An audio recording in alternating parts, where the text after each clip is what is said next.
Welcome to the Reviews Without Remorse podcast with Joe and Dave. Be warned, the discussions in this podcast may contain detailed spoilers. For spoiler-free reviews of newly released films, be sure to check out our show on our YouTube channel. Enter at your own risk and enjoy the show. Listen and understand. Reviews Without Remorse is out there. It can't be bargained with. It can't be reasoned with. It doesn't feel pity or remorse or fear. And it absolutely will not stop ever until you are reviewed. I am the Reviewinator, David. And the man who you'll go with if you want to live, Joe. What's up, partner? This is episode 139, and in this show we will discuss Spider-Man is back in the MCU, and frankly, I feel like we've been had. And then, the film that launched a bunch of careers. Joe and I go back to the 80s to review The Terminator. How you doing, my man? I am good, and thank you for making that connection. The doesn't have remorse. Like, as soon as you said it, I was like, oh yeah. I almost feel like that was something that we might have even said in passing as we were coming up with the name of our podcast. But oh, that was definitely the quote I was going to use, because I remembered specifically he said remorse. So I'm like, oh, that's in there. Perfect. So yes. We don't have a lot of news this week, ladies and gentlemen, but frankly, I feel the Terminator probably deserves a good amount of due. So I don't have a problem with that. I don't think you have a problem with that either, Joe. Not in the slightest. I am looking forward to it. So let's get to it. Hey, Mr. Stark, can you hear me? It's Peter. Hey, we won, Mr. Stark. We won, Mr. Stark. So Friday night, like literally after the stock exchange closed, it was announced that Sony and Disney have made up, and Spider-Man will have one more Spider-Man-led movie that Kevin Feige will have complete control over, and he will appear in one Marvel movie. Now, at first, I was like, yay! And I told my son, and he was like, yay! He was really happy and everything like that. But then, I gotta tell you, I feel, Joe, like we, the public, were used as a bargaining chip. And frankly, I'm a little pissed. I wholeheartedly agree with where your head is, frankly, and I had a very similar thought pattern. And honestly, as time was going on, again, we heard that the deal fell through. He's out, and then we kept getting, I was all upset and outraged and boycotting Sony, which I frankly still might. But honestly, it felt like after that, we kept getting more stories about, okay, they're really serious. It's really done. Okay, we heard you the first time. Okay, this just in. They're really serious. Spider-Man is really, really, really out. And I'm like, the more they did that, I was kind of starting to go, So, yeah, I kind of agree with you. I kind of wonder, was this Sony's way of tapping the pulse of all of us and seeing just how far they can push or where they can go? I don't know. I mean, I still sort of stand by what I said, frankly, because I felt like, I said something about how, Sony's like a little kid. You show them how to do something and they go, oh, okay, I can do it. I still sort of feel like that's exactly what they were doing, but kind of just sort of once, feeling us out, like you said, and wondering, is this a good idea or not? And once I think the excrement hit the fan, they got cold feet and said, all right, well, let's talk again. But yeah, I'm with you. I feel like something was just shady about this whole thing to begin with. Not to mention, at no point did Disney really have an official press release. That whole thing where Sony did a whole press release about it always stunk to me. What was that all about? Why even bring something like that up? Why not just go back to the damn negotiating table until you get something done? It felt very petty. So, yeah, no, I listen, I am pleased as punch because I really, really liked Spider-Man Far From Home. I just got to see it again, and it just struck me just how well put together it was as a movie, how much I enjoyed it, how much I loved Mysterio as a bad guy. And the setup that they have at the end just kind of feels like, well, how do you just forgo, Happy? How do you just forgo the fact that he is being kind of looked at as sort of the new Iron Man, but now we can't even bring up Iron Man. It just, story-wise, it felt really, really a weird position for Sony to take. Totally, yeah. And I honestly, I that's exactly what went through my mind. And honestly, I'm starting to wonder. I mean, I sometimes I have moments where I'm saying to myself, I don't even think the people at Sony are grown-ups. Like, I don't even think they think like adults over there. I think I'm telling you, they really do just think like children. But yeah, I'm saying to myself, and I honestly had this vibe even as the deal first, when this was first announced. I was honestly starting to get this vibe, like, you know what? I'm Sony. You know what I'm going to do? I'm going to trick those Marvel guys into souping up my Spider-Man like a car. You want to borrow my car? Fine, because I know you're going to tune it up and change the oil and all that stuff, and you're going to give me back a better car than I gave you. And then I think once they realized, yeah, they did, but now that we're taking Spider-Man back, all the stuff that they did to prop up Spider-Man is going to be gone. And we will literally have to undo every single solitary thing. The costume is tied. I mean, I'll tell you this. I think Marvel, these guys are smart, because every single thing now that Sony, that they did to build up the Spider-Man brand would all have to be stripped bare before Sony took it back. So they're probably looking at it going, well, what would be the point now of taking them back if we lose every single thread that Marvel put into it? So I think they kind of just realized, whoops, we didn't think that through. So that's kind of what I'm thinking. And by the way, there's a second part of my concern at this point, which is, what if I'm Marvel now and I see kind of, Sony has now laid its cards out on the table, and I realized I see the bluff and I see what they were trying to do. Well, if I'm Marvel, I'm thinking to myself, I don't trust these Sony guys as far as I could throw them. They will wait and pull this again. They're itching now to, like I said, to Spider-Man's mine now. I'm taking it back. You can't play with it anymore. I wonder if now Marvel is going to write Spider-Man out of the Marvel universe. If they're going to say, okay, well, look, they're giving Spider-Man back.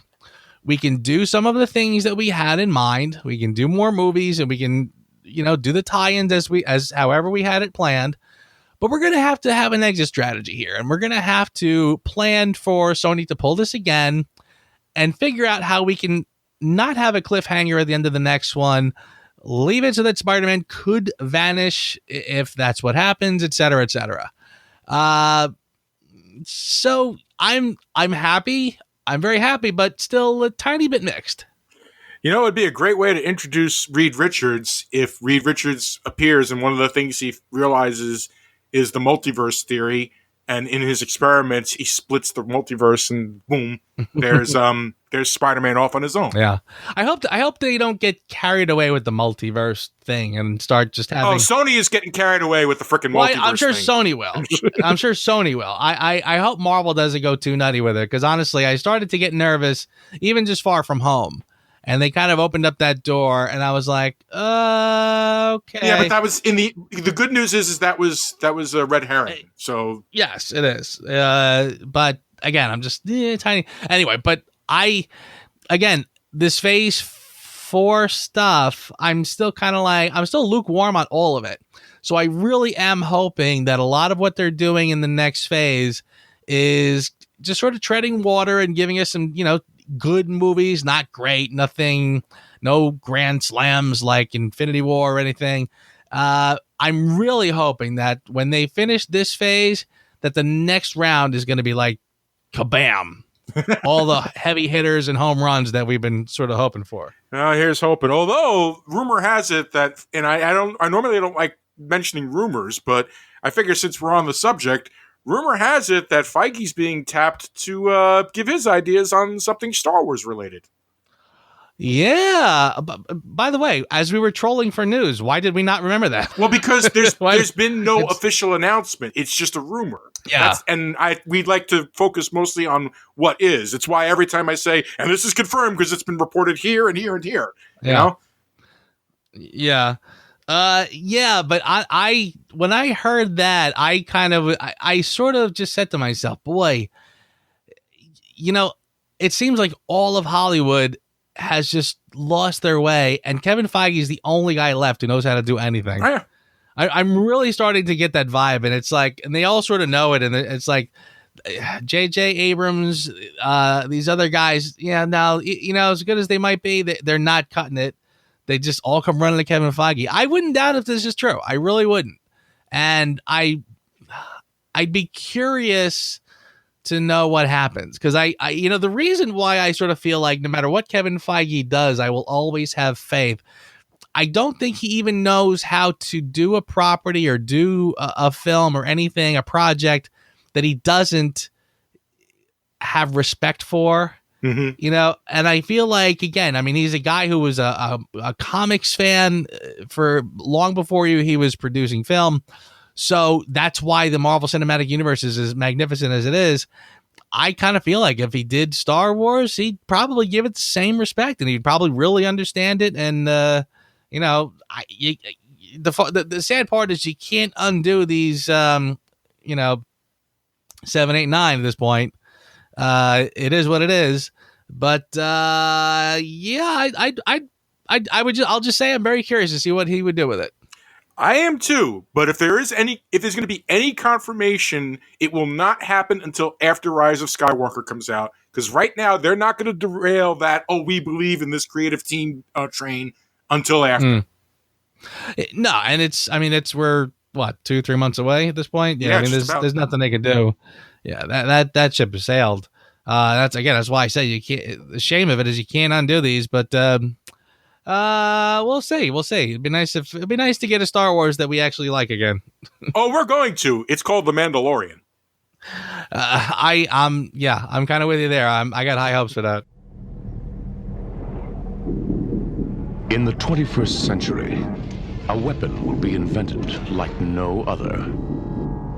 This weapon will be powerful, versatile, and indestructible. It can't be reasoned with. It can't be bargained with. It will feel no pity, no remorse, no pain, no fear.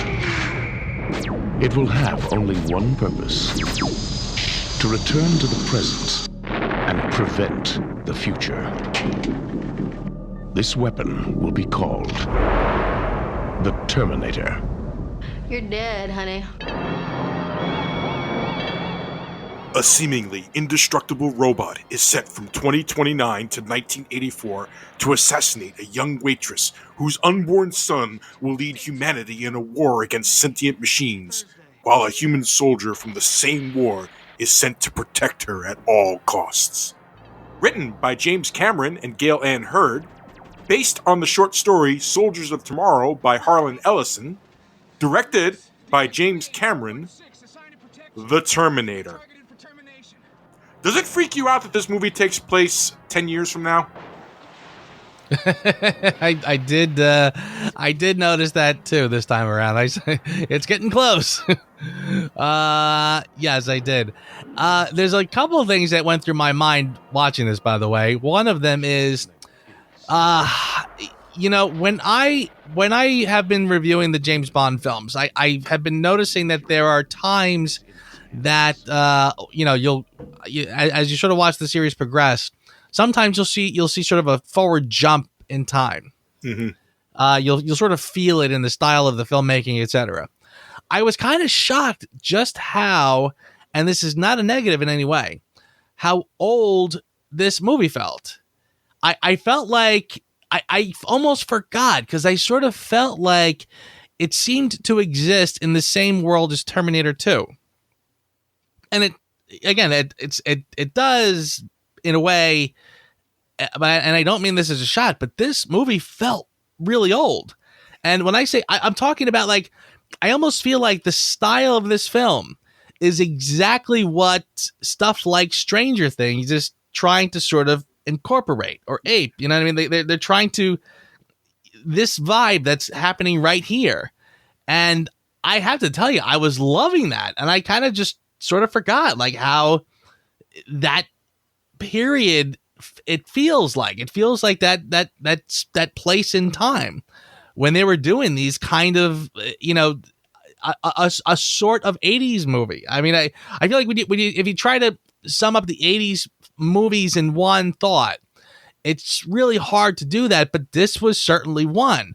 And it had that kind of synthy, John Carpenter type of music that, again, they ate for Stranger Things, and the whole feel of it, the mood of it was really, really great. And I'll just start off by saying I forgot how good this was.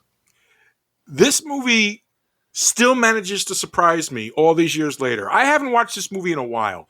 And with the exception of some really bad stop motion animation near the end, it kills me how the effects really hold up in this movie. And this was a low budget movie. The look of the movie, the tone of the movie, the acting in the movie, the story. Tight. This is really a tight movie. An hour and 40 minutes long. And yet it fits so much into it. So much backstory. Exposition. You know me, I'm not really a huge fan of when you throw exposition in there.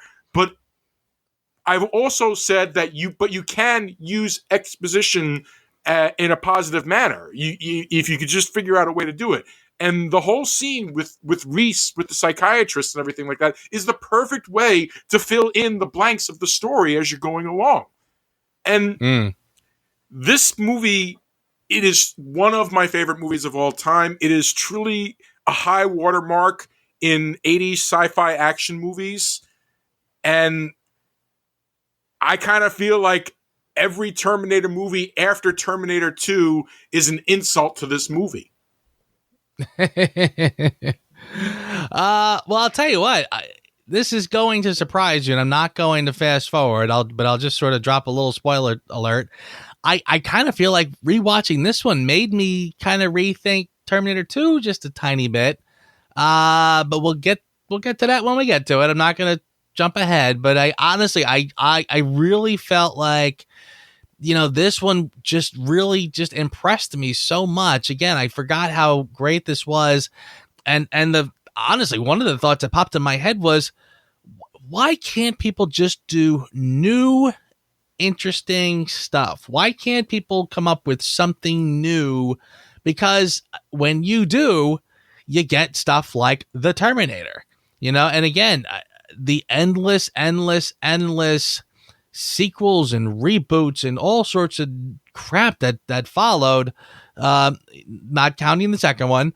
But wow, just guys, go back to the drawing board and come up with something new. Create something special, because this, again, so innovative and so just amazing, frankly. So if it's not very clear to the audience members who may actually not have seen this movie, and if you may not actually have seen this movie, who the hell are you? Stop listening to our show. Find another show. We love. Right?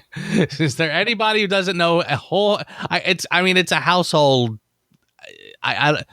Household name is not exactly the right language to use, but it's a household term at this point. I mean, everyone knows what a Terminator is. So pretty much. So we love this movie. We highly recommend you see this movie. But now we're going to break this movie down and spoil the hell out of it. So, you know what stood out to me, and I think might be one of the things that you're thinking of when you mentioned it making you look at Terminator 2 a little bit differently? I don't go back, but no one goes back.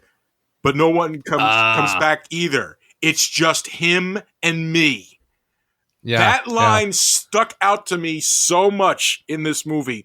And it's like, it killed me almost a little bit. It's like Cameron really meant this to be a self-contained movie, one and done. Why he came back for Terminator 2, I can only assume it was one of those things where it's like, well, we're doing it with or without you. And he was like, you know what? Then let me do it. Yeah. Yeah, and that's a great point. And frankly, when you watch something like Genesis, where they're sort of time hopping all over the place, it definitely diminishes the effect, But that is it is absolutely meant to be a one and done. I don't fault him for the idea of trying to do another, but honestly, I feel like once you start down that road, boy, is it hard to tie up any kind of a loose end, because it's almost like the moral of once you do a second one, you've sort of let the cat out of the bag. You've opened up that can of worms. The idea that, well, they could have just sent 100 Terminators back here. If they can send one to this time, then another one to that time, you could have just sent an army, frankly. So what's to stop them? So yeah, they kept the lid on it with this one, and they kept it contained and tight. But once you go past that, that's it. Yeah, that's actually what makes this series slowly dwindle in my eyes. Because it becomes true. The first one happens, and it's like, okay, this was the final act of desperation for a defeated enemy. So they and considering it was a robot, I'm sure that it never even considered that it would be defeated. So it didn't have a contingency plan. So the idea that it would be like, oh shoot, they're kicking our butt, just send that guy back, and then boom, everything's right. done. And that's fine. But now we've got how many movies are we reviewing? There's a lot, isn't there? I think there's like 6. Yeah. 6 times? There is. 6 right. freaking times? Right. And the technology keeps getting better and better, which frankly gets it. That to me is wildly frustrating. The technology gets better and better. Why? Because the special effects keep getting better and better. It's as simple as that. So again, when you watch this with all of that crap in mind, you like, well, why didn't they just send all the high-tech Terminators back? Why didn't they send the T-1000? Why didn't they send the other ones, the girls, and the ones that turns into black mist or whatever the heck that's supposed to be? Nanotechnology, probably, I'm assuming. What the hell ever. Yeah, I mean, that's when I watch this one, it's pure. And it's like that first Matrix, it's the science is self-contained. They give us the rules. We stay within that rule book and that playbook and that universe, and it works. And as soon as they start tinkering, boy, I'll even say this, I feel like the special effects in this one have kind of gotten a bad rap. And I'm recalling when he goes back to the hotel room and he starts digging in his arm and digging in his eyeball and whatever, I kind of felt like, again, I can kind of see it. I see that it's not perfect, but honestly, I thought for the time it was pretty damn good. And they sort of masked it the best they could. I'm not going to ding them for those. I thought that was pretty good, actually. I don't have any complaints about the special effects or the makeup effects. I thought that they were tremendous for the time frame. People nowadays are spoiled by the fact that a lot of makeup effects these days are enhanced with CGI to smooth out any imperfections. Right. And you're looking at that part where he's, digging into his eye and everything like that. And he's looking up for the first time. You look at that shot. That head, that artificial head, has texture, has pores, has little beads of sweat on it and everything like that. They did that live action. They didn't have the opportunity in post to fix that. That is tremendous work. And that, my man, God, I miss this man so much. That is the work of the wonderful, the incredible Stan Winston. Yep. That man was truly a pioneer for his time. Not only did he design the endoskeleton, but he also did, the makeup effects for those scenes. Him and his group did the makeup effects. And of course, in case people didn't realize it, Stan Winston designed the very first Iron Man armor in 2008's Iron Man. Yeah. Right. And that's and frankly, you know this to be true. I feel like that was the first and only time I was completely convinced by the Iron Man armor. And I've gotten pretty frustrated with how that has gone down the road of special effects and stuff.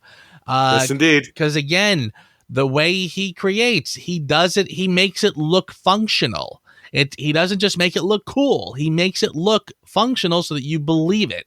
And that is how you get catapulted into another world. It's a very... I don't think people really understand that or really give it enough credence, because honestly, that's really one of the things I love about this film. I mean, when, and by the way, I mean, I feel like I'm talking about a lot of tertiary elements so far and about the franchise in general. But I mean, one of the things I've always admired this for, and we talked about this, by the way, when we talked about Rambo 2, I talked about Cameron's screenplay and how he has the wherewithal and the smarts when he writes a screenplay to keep amping up the tension and keep, taking the conflict to a higher level.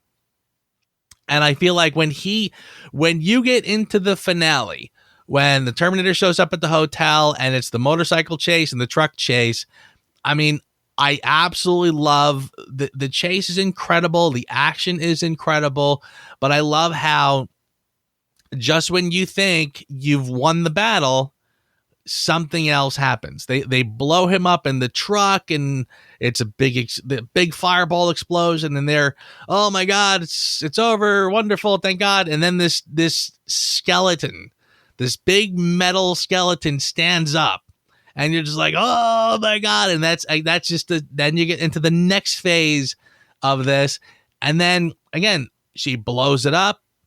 You think it's over, and just as it just feels like the credits are about to roll, the head and the arms crawling along, chasing her around. I mean, that is amazing. And I absolutely love how he does that. That is his masterful strength, and boy, is it terrific. And it's one of those things where it's not like a fake out. It's not a fake out of why the thing keeps going. Everything leading up to that has been honest.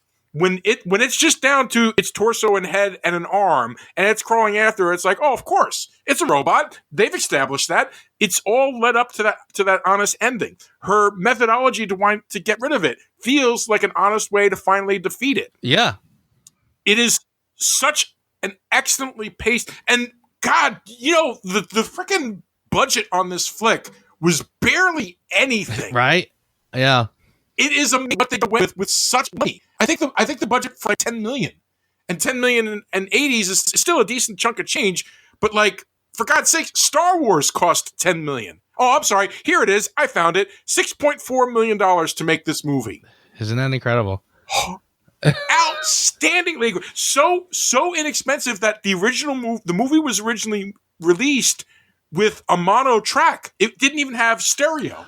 It didn't even have stereo. Yes, and by the way, I noticed when I watched it this time, I think this is the first time I ever bothered to watch it this way, but I happened to put on Amazon Prime. I was saying to myself, I know I must have a copy someplace, but I don't know if I do. So I popped it on the Amazon Prime because it was free with the Prime service. Right. The sound effects were different. I noticed all the gunshots were different. I kind of was like, wait a second. I've seen this movie enough times to know when they've changed the sound effects.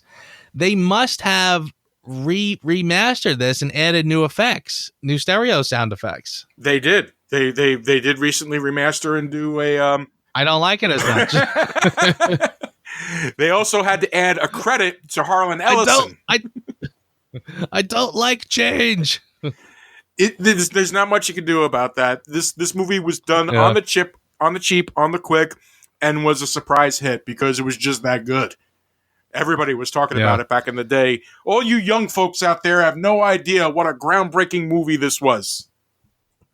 It's so true. I honestly, and it really does go to show you that. I mean, it's funny how I can sort of compare this to other films. When we talked about Temple of Doom versus Raiders, and one of the things I said about Temple of Doom was that all of a sudden now you see the chinks in the armor when it comes to the special effects.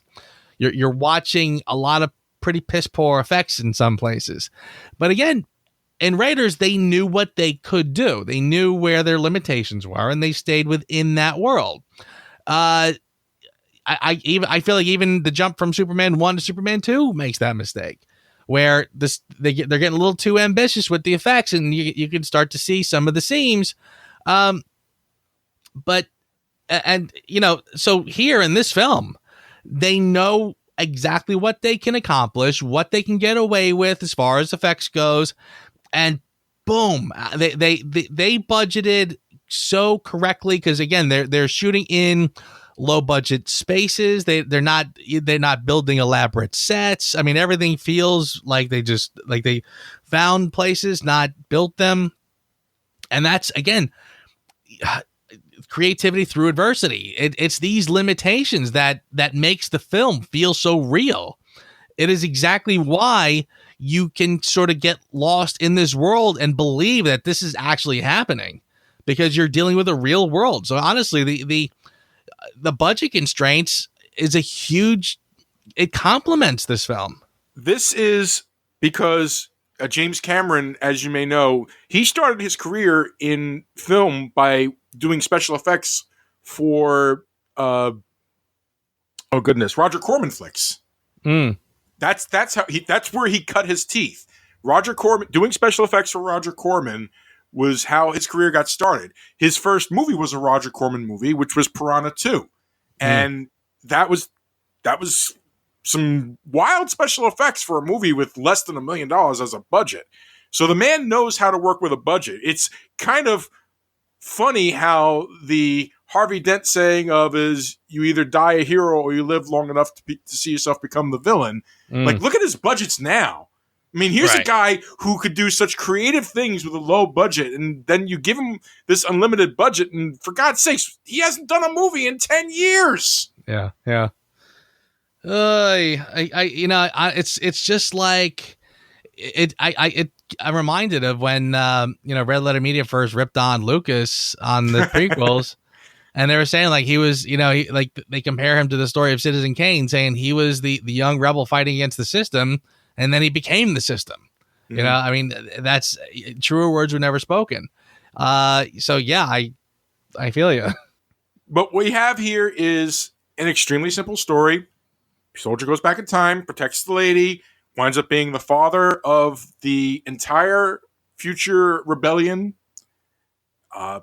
Mother survives. Mother moves on. Very simple, very straightforward. Schwarzenegger in his prime. I mean, my God. That just, getting the intimidating across beautifully. Talk about perfect casting, because, this was only like Schwarzenegger's like second or third movie at the time. So he really wasn't known for being an actor. He's very charming. He has great personality and everything like that. But this is like such a great start for him, because it doesn't really require a great deal of emotional acting. And yet he still brings some great things to it. I love the way he moved. I really love the way he moved, like with purpose, and like every step was like precisely calculated and everything like that. So like some people said, that's because he's inexperienced as an actor. It's like, is it? Are you not giving this guy enough credit for actually taking the part seriously enough to make sure that he's got that look? His little moments, I love the little moments, like when he's in the police car, his eyebrows have just been burned off, and oh God, I love that. We have to make sure we talk about the evolution of him breaking down before he gets to the exoskeleton. But yeah, the moment he's in the police car and he's like looking around, he's got these wonderful eyes as he's looking around. It's like radar or something like that, and then he realizes that the radio is calling the guy in that car. And he's like, well, I could use this. So, and he just picks it up and he does this is, officer and so on and so forth. And this is one of the things I loved about this movie. It's like they don't like over dramatized. Do you realize that the first 20 minutes of the movie, there's barely any talking in it? It is all visual exposition. I Yeah. loved that so much. The introduction Yeah. of Kyle, the introduction of the Terminator, how his power, what he has the capability of doing. It's not just, it's all presented visually. It's not explained. Except for the big exposition dump when Kyle explains why he's there, and then the scene in the prison, in the police station, where he's explaining to the psychiatrist. That was a good way of doing exposition. But I really loved the subtle things that they did to explain. And I loved how the Terminator evolved as the movie went. I mean, he comes in, the first thing you see him is he's this big hulking naked, so-and-so until he gets his clothes. And then as the movie progresses, it starts slowly stripping him away. Just little bits and pieces here and there. And I loved that. And I loved how it evolved. And, of course, it gave us all the classic Arnie lines of "Get out, I'll be back." All of it starts here. For God's sakes, when he ran for governor of California, he called himself the Governator. Yeah, I mean, this is as iconic as it gets. That's why, like, when we talked about spoilers before, I mean, I was chuckling because I'm like, I don't think this is one of those things you couldn't escape. I mean, it's almost like, if you haven't seen Star Wars yet, turn this off and come back when I mean, it's just it's ingrained in our culture, frankly. It's funny, as I was watching it today, this is going to be kind of random, but I was chuckling in a couple parts because I sort of forgot just how often my brothers and my friends and I would quote this movie. And it was usually just like, not even the big stuff, not even the "I'll be back" stuff, but just like, that guy just took my pants and stuff like that. And or the guy when he first shows up, the guy in the tractor, whatever, he goes, "What the hell?" and the guy on the payphone calling his wife, "Yeah, you gotta come and get me. The bike broke down. I don't care what you're doing. What the?" all the background peripheral characters. We were constantly quoting these people, but this is how often we used to watch this. This movie does a great job of making the city of LA so alive, and it gives each of even the secondary characters wonderful personalities. I loved Lance Henriksen's smart-ass co-worker of Paul Winfield's Captain Terrell.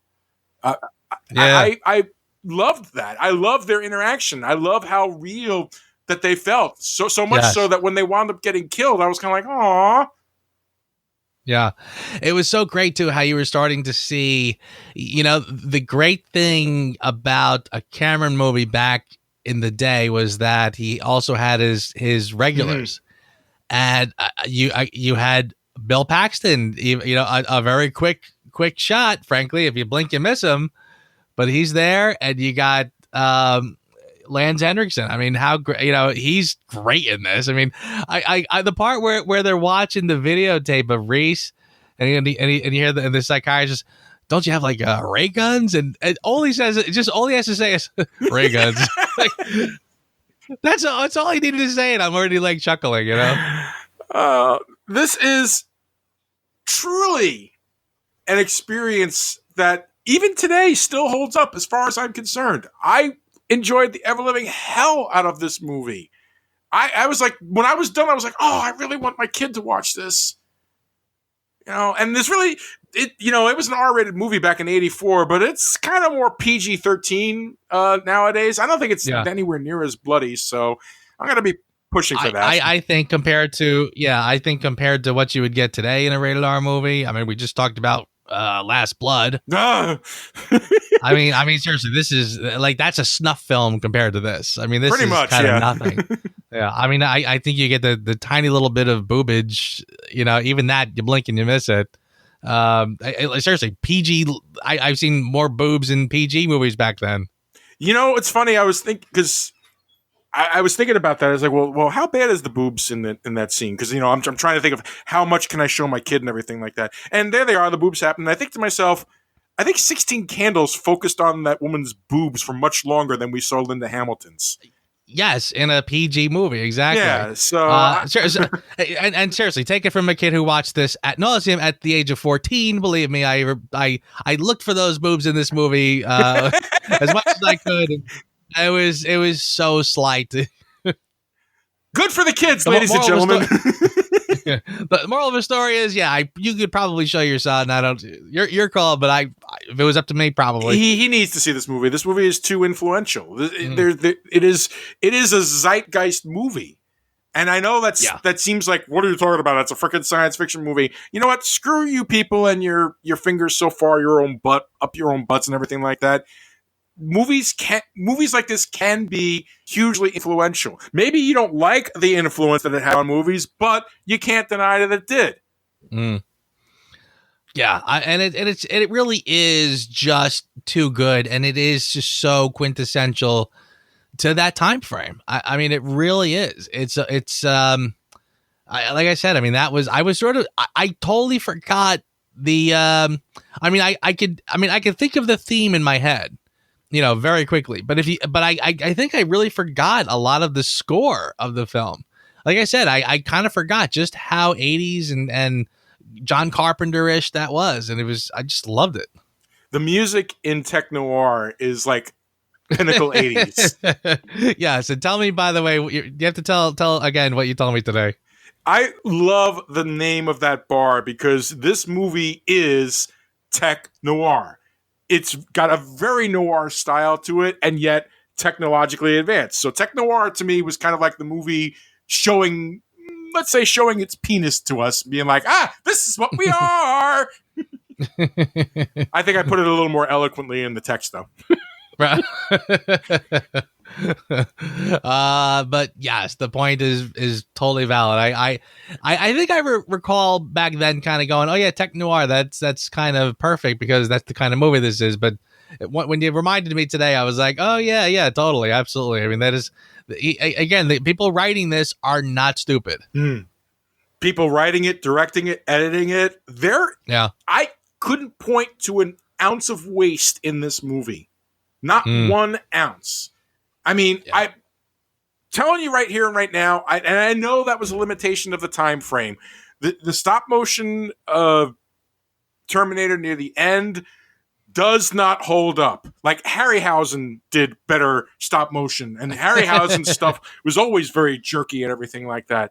But when the scene came up, that was really my biggest weakness with this movie is that stop motion. I just couldn't get over it. And it was the first time that I can think of where I say to myself, oh, if you were ever going to redo the special effects of a movie or a scene, that would be the one.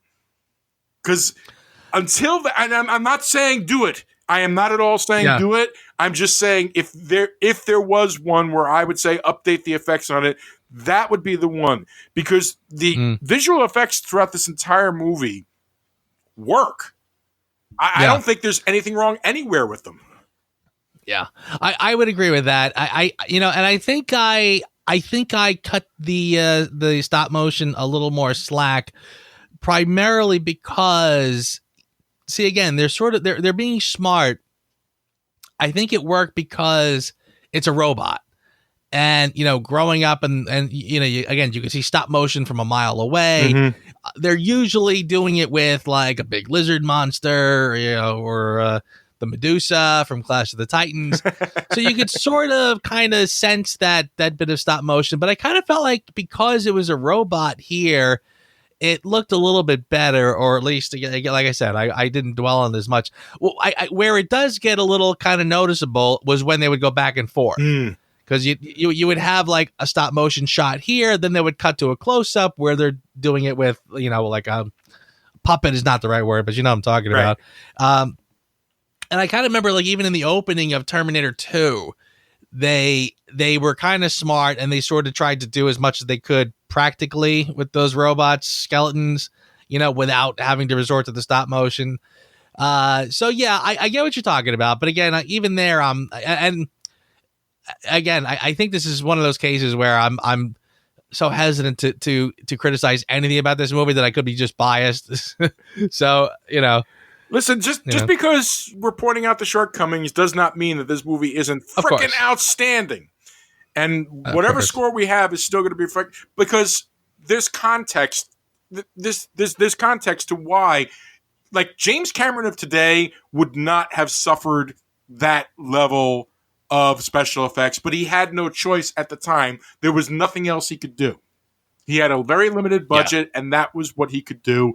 And he probably justified it in his mind the very way that you just explained. It's like, well, there's a robot. And even he probably recognized that it was jarring to go from the stop motion robot to the live action robot, especially when the live action robot looked so good. So amazing, actually. Yeah. Yeah, and by the way, the design is flawless. The design is amazing. I mean, that's something. Again, I think that sort of become, even when they put together for Terminator 2, they did like a teaser.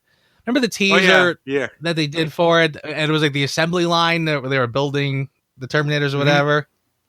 I mean, again, that visual was so iconic that's all they needed to put together a teaser to get you excited for another one.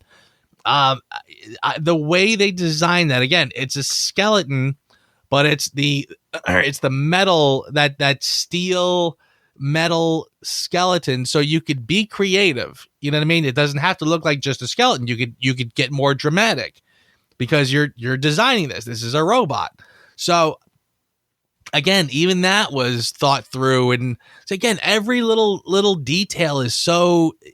I can't think of any aspect of this film that was just sort of left to chance. None were. I feel for everything that they did, they had a purpose, they had a reason, they figured it out, they cut corners as much as they can, and they used very good techniques in both filming and editing to make it seamless. And I'm going to ding it a little bit because of the poor, stop motion animation, but I will put that in context, and I appreciate the tremendous amount of hard work that went into it. I love the iconic design of the Terminator. That is because, I mean, not only you could tell that both Stan Winston and James Cameron not only were filmmakers, but engineers. For sure, Cameron was an engineer, because Cameron later on, I mean, my God, he helped design some of the freaking helmets that they used in The Abyss. This is how mechanically inclined he is. So they built a design that had form, had function, and made engineering sense. It's beautiful and brilliant, and I don't care how many people have tried to do it since. You haven't topped that look. Nobody has. And I don't care how many nanites or whatever the hell that black Terminator thing is supposed to be in the up-and-coming Dark Fate movie. You're never going to come even close to the terror of this character, to the menace of this of this original character. You can try all you want. The closest you got to topping the original T-800 from this movie was the T-1000 in the second movie. That was close, but nobody has come close to the menace and the sheer brilliance and terror of this original character. And for God's sake, stop trying. but and again, but honestly, the structure of the film, and again, they sort of just redo the structure again in the second one. They just move the players around a little bit, but the structure is perfect because you got Reese, who, I mean, not only is he an integral part of the story, but he's also the one. He's kind of narrating the menace of the Terminator. Like, he's the one who's driving the point home. He's got no remorse. He's got no this. He's got. I mean, honestly, like, remember when I was sort of criticizing the trailer for Last Blood, for Rambo Last Blood, and I said I hate when Stallone does these narrations. It should be someone else talking about Rambo. Rambo should not be, just talking about himself. It totally backfires. This is what I mean. I mean, when Reese is the one talking about the Terminator and illustrating the point and driving the point home, what he is, what he's capable of, etc. As the viewer, you're eating this all up. So when the Terminator shows up, you're like, holy shit. I mean, and there are some chilling parts. I mean, one of the things that I totally forgot, was the scene where she's in the hotel. Sarah Connor's in the hotel room by herself. Reese had gone out, and she's on the phone with her mother. I can't tell you where I am, yada yada. Then she says, well, here's the number where you can reach me. They cut to the cabin where the mother lives with the big bullet holes, and everything is a wreck. So, and then they pan over to him on the phone doing the voice of the mother. And I kind of forgot about that. And as I was watching it, I was like, man, I forgot how chilling some of these parts are. I mean, that was hardcore. So again, just brilliant filmmaking. In this city, under cover of darkness, someone is stalking Sarah Connor. Sarah Connor? Yes. Sarah Connor, 35, brutally shot to death in her home. You're dead, honey. Other late-breaking news. What's this? Dead girl, too. Sarah Louise Connor. Is this right? How brilliant, Joe. How brilliant are we talking about here? This is a 35-year-old movie. Wow, just amazing. This is a 35-year-old movie. Yes. Isn't that something else? Yeah. I basically, needless to say, my only debate in my mind is this a 9 or a 10. And I have to tell you, part of me feels like I want to give it a 9 because it just sort of feels. Again, I usually, my 10s are the films that are sort of big in scope. Like, not only do all the, not only is it firing on all cylinders, not only is the story doing everything right, and not only are the characters great, but the epic scale is so big and huge that, again, everything is just sort of at the highest level it could be. Therefore, it must be a 10. Then I see a movie like The Terminator, and I'm saying to myself, well, again, it's low budget. The stakes are they're high, but the scale isn't necessarily a visual presentation. It'll obviously get a little more high tech and more advanced later, et cetera, et cetera. But then I go back to the idea where I look at this film and I say, you know what? I can't find a flaw in it. I really can't. I look at this and I say, the screenplay is amazing. The performances are amazing. The lack of budget is advantageous because it kept the whole story so grounded. I found myself looking at a world that I felt like I could step into. The music is amazing, and it really does. It's a perfect example of a time in filmmaking. Again, this is why things like Stranger Things are falling back on it. Stranger Things is standing on the shoulders of giants, and I think they will be the first to tell you that.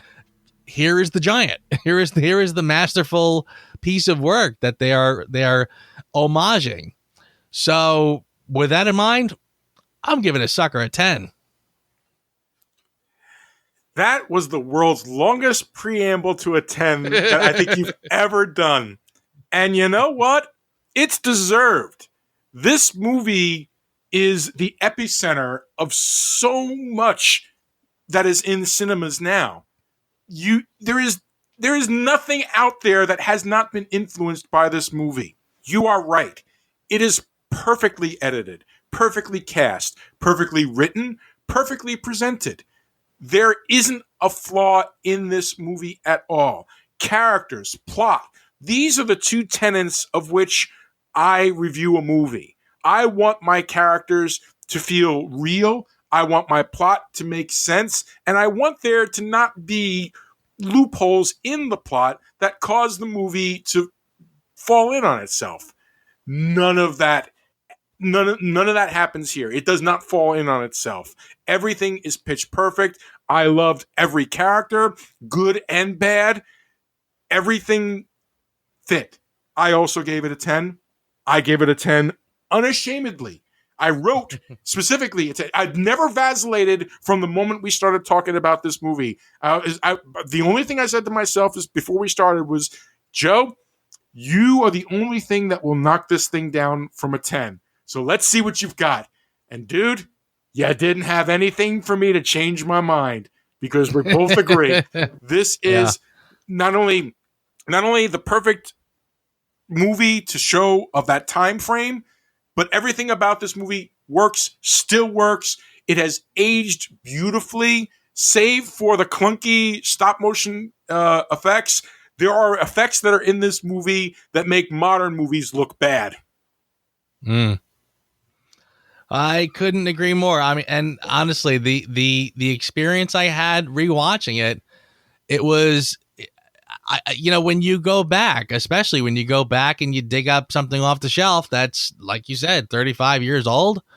I mean, you're waiting for, oh yeah, that didn't age well, or oh yeah, that looks pretty old now. I watched this today and I just said, wow, I forgot how good this was, how incredible this movie is. I mean, I feel like it's only gotten better, and it's going to pull out my inner curmudgeon and say, they just don't make them like they used to. Get off my lawn. I already told you my Who Asked You. I've said it a couple of times. The stop motion really does bother me, but I'm not even going to bring it up again because I've mentioned it. What about you? Do you have a Who Asked You? Honestly, I don't. I can't think of anything. That's fine. I mean, I gave it a 10. I literally can't think of a thing. And I mean, yeah, I suppose I could simply say some of the practical effects, had it been done today, I'm sure they could have done better.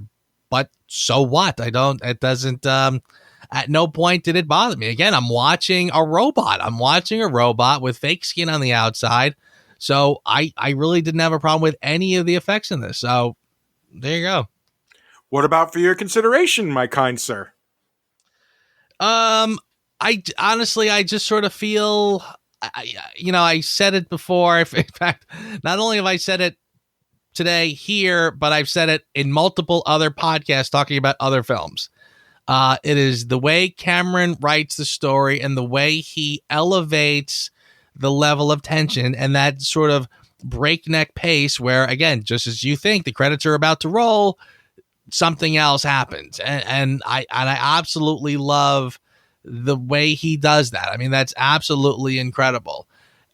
He really shows his stuff in these films, and in this one specifically. It is a masterfully done screenplay. Every person in here, it could even be the guy who's selling the guns. Our friend Dick Miller, the late Dick Miller. I mean, seriously, every person in this film has a personality. I mean, you could literally, if I just picked anybody at random, the therapist, Lance Henriksen's character, the other cop, I mean, I could literally, if I said, tell me something about that guy, tell me about his personality, you could do it. Even just a couple of sentences, but I guarantee, just on the peripheral introduction we get to these characters, you could say, yeah, oh, he was a little like this, he was a little like that. The guy who Arnold says, I'll be back to. The guy says, no, you can't see, you go sit on the bench. I mean, even he's got a personality. Yeah. Like, even that is written well enough that you can sort of see the guy, he's, again, he's a cop who's been doing this forever, doesn't feel like taking the time to talk to you about anything. Goodbye. I mean, all of them do. So, I mean, that to me is really where you notice you know, where you can appreciate the depth and the complexity that goes into these a screenplay like this. So yeah, I'm all right, and I'm done gushing but there you go. Dude, I'm not going to hold that against you. That's perfectly valid. To me, this is a screenplay that should be taught in screenplay writing classes. Absolutely. Yes. The editing should also be taught because this is editing and directing on a budget, which is another thing that I feel you should absolutely get praise for. All of the actors imbue their characters with outstanding personality, with just little lines here, there, and everywhere. You know, credit to the actor, credit to the director, and a credit to the script. These are all important things that make this movie work. Everything about this movie, as far as I'm concerned, should be its own for your consideration. Brad Fiddel's Fiddel's amazing soundtrack, that is iconic to this very day. All of that. I am, however, gonna point it out because I miss this man so much. The king of practical effects, Stan Winston, is my for your consideration. The design, the look, the feel of everything in this movie that he had a hand in is beautiful. That stupid head where he puts the thing in the eye and twists it off still makes me wince all these years later. And that is the sign of an exceedingly exceptional special effects artist. I miss you, Stan Winston. This truly, I won't even say it's his high watermark because he's done some amazing things since, but damn it, for what you had to work with, you did beautiful, beautiful work. So absolutely my for your consideration is across the board with a tiny little extra spotlight on Mr. Winston for doing such an outstanding job and creating such an iconic look that to this day has not been surpassed. Can't argue with that, my friend. Next week, I don't necessarily know if it's going to get quite the accolades that this one got, but it is still an excellent, excellent movie. I hate spoiling it right now that I'm saying how excellent it is because we're still going to dissect it because next week we are going to do Terminator 2 Judgment Day. It will be very interesting to talk about that one now because I feel like that's a film that traditionally sort of gets, an incredible amount of accolades, and it's compared to, I think, Aliens as being the rare case where the sequel actually outdoes its predecessor. I don't agree with that here. I kind of feel like, well, I feel like after the high that this film has sort of put me on, I'm wondering how we're going to feel next week. So looking forward to it. Yeah, I am too. So until next time, sir, an excellent show, I believe. Another good gush fest. I love these. It's good to have these once in a while. Very cathartic. Although, honestly, we need this. This is kind of like building up our immunity because I'm telling you here and right now, folks, once we start hitting the Terminator 3s and ons, it ain't going to be a gush fest. No, it's not.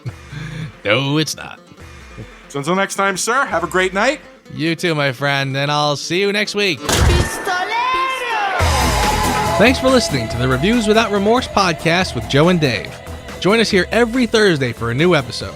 And be sure to check out the Reviews Without Remorse channel on YouTube for spoiler-free reviews of new releases.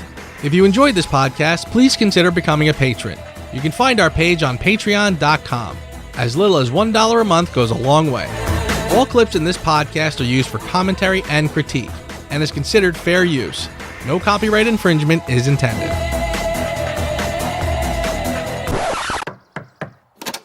I've been sent here from the future. I have to have sex with your housekeeper to save humanity. What? Bring me your housekeeper. I have to have sex with her now. I'm the Terminator. I don't have a housekeeper, and I think you're just present-day Arnold Schwarzenegger. No, I am a machine. Every second I'm not having sex with a housekeeper, robots are killing people in the future. Okay, I finished for the day. You lied to me. You do have a housekeeper. Let's go make a large-faced boy.